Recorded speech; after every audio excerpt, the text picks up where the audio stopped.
Well, howdy, party people and space cadets, and welcome to Slim's Random Recommendations, the show where I just talk about the groovy things I've been digging lately. And the first thing I would like to talk about this week is something I recently picked up, and that is the IDW Teenage Mutant Ninja Turtles Collection Volume 1.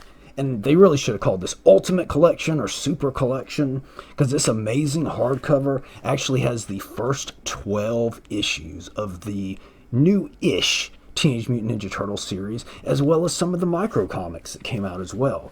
And a very cool thing about this one as well is it's in the proper reading order, which those of you that read graphic novels probably are well aware that when they put together trades, they often just throw the comics together in whatever order they came out, or some weird arbitrary order that doesn't make a lot of sense and you have to jump around in them.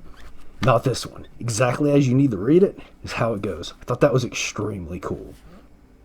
Now, the IDW series, I've been hearing about it for a long time, and I may have mentioned once or twice or 1,500 times how much I love the IDW Transformers series. So this one was definitely on my radar. It's just, and I will admit, the artwork is a little rough. Just a little bit. I don't know if it improves later on, but it's definitely something you go into for the fantastic storytelling, and it is really well written. And Kevin Eastman, one of the original two, is back. I don't know how much he actually writes, but I know it's plotted by him, so that right there, sign of quality. Oh yeah, as I was saying, just jumped ahead of myself. So I'd kind of held off on getting it for a little while, but just recently I decided, you know what, it's time.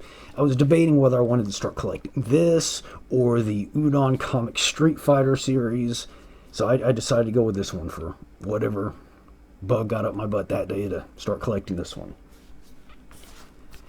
This bad boy, like I said, it's hardcover, 12 issues plus the micro comics, and it was under $40 on Amazon. A great deal for this.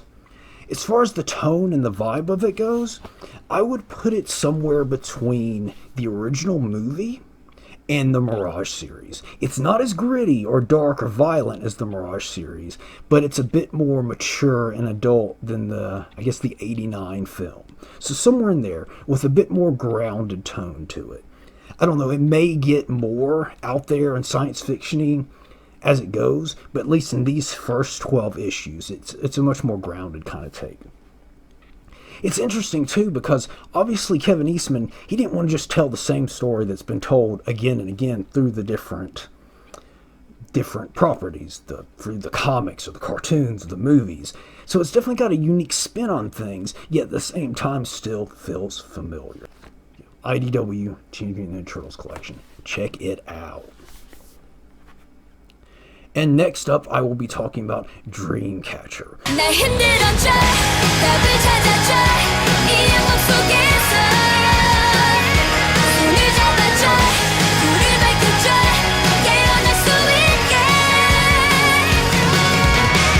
Which is a hard rock meets idol group kind of thing.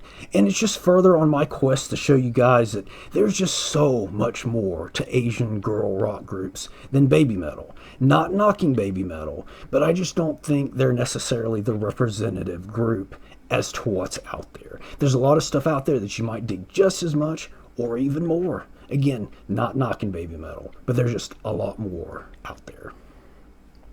And whereas the aforementioned baby metal is a combination of J-pop and heavy metal, Dreamcatcher is a combination of K-pop and hard rock.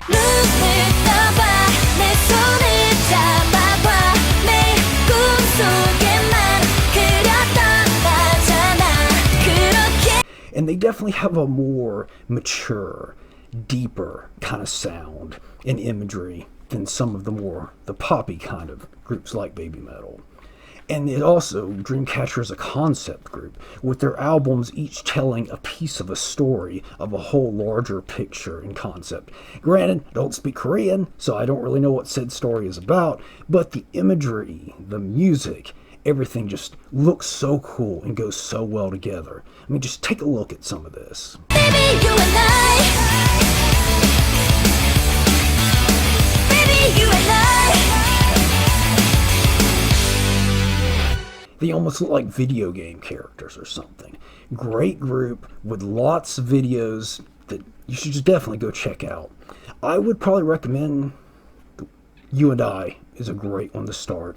And their newest Japanese single, I think it's called Breaking Night. Probably should have looked. I didn't. Is definitely another really good one as well. They also do a lot of covers. And my favorite being a really rockin' cover of, I believe it's a Maroon 5 song of all people. But the Dreamcatcher version is fantastic. My lucky strike got me so high and then she dropped me. But she got me back.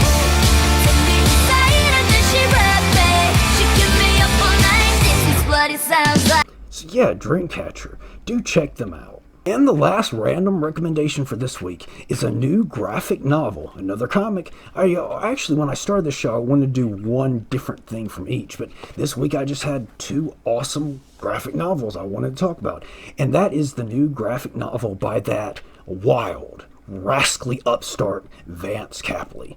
Now, you may all know this rascally madman in his work, but just recently he released Captain Zero. In Captain Zero, what he did was take a public domain, I believe it was a serial character, not serial as in nom, but film serial character. Maybe it was just an old TV show.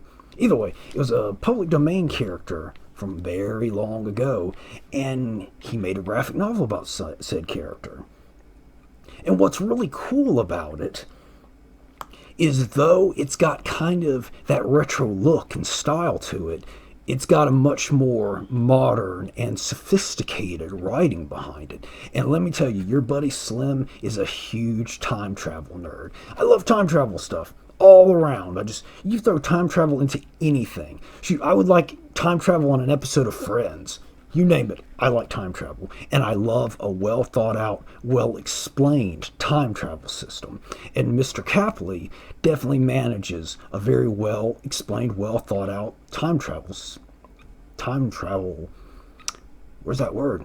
Wow, it's completely gone. Time travel. I was just saying it like 2 seconds ago, over and over. Time travel system. Too many shovels to the head, I guess. Either way, Captain Zero. There's a normal edition of the graphic novel for, I believe it was $7.99, and then he has like an uber special one that's like $2,500. It comes with a pair of his socks or something like that. You can check that one out. That's Captain Zero Black Edition. Before we go, I'd like to give a galactic shout out to a channel I discovered semi-recently, but it's one that I really dig, and the dude behind it, Los, is super cool, and that is The Big Retro Show. And The Big Retro Show, just like it sounds, is a show all about things retro-y with an emphasis on retro gaming. And let me tell you, not only has he got some great content, his collection just behind him of retro gaming stuff is fantastic. So if you're into retro gaming, I highly recommend The Big Retro Show. And when I say retro gaming, I mean kind of in my sweet spot of retro gaming, and that would be around the Nintendo, Super Nintendo, arcade, that kind of era. Granted, I haven't watched every video on his channel. He could very well have some Atari type stuff too, but most of the stuff I've seen has been in my personal video game sweet spot. So yeah, do check out The Big Retro Show here on YouTube. Great stuff. And that's all the time we have for this week. Please do run out and check out any or all of these things I've talked about today. And may your pants always be filled with marshmallows. The day you will dread throughout all eternity, tomorrow. For that was the day when all life on the Earth was destroyed. Meet Captain Zero, researcher in time and space, hurled into a nightmarish future where dinosaurs and aliens have eliminated all life on Earth. Meet the survivors of humanity, living out their final years on the fantastic moon base, searching for Captain Zero. Read this thrilling new adventure of the forgotten 1950s television hero by artist-writer Vance Capley. Captain Zero, now available from Visual Comics.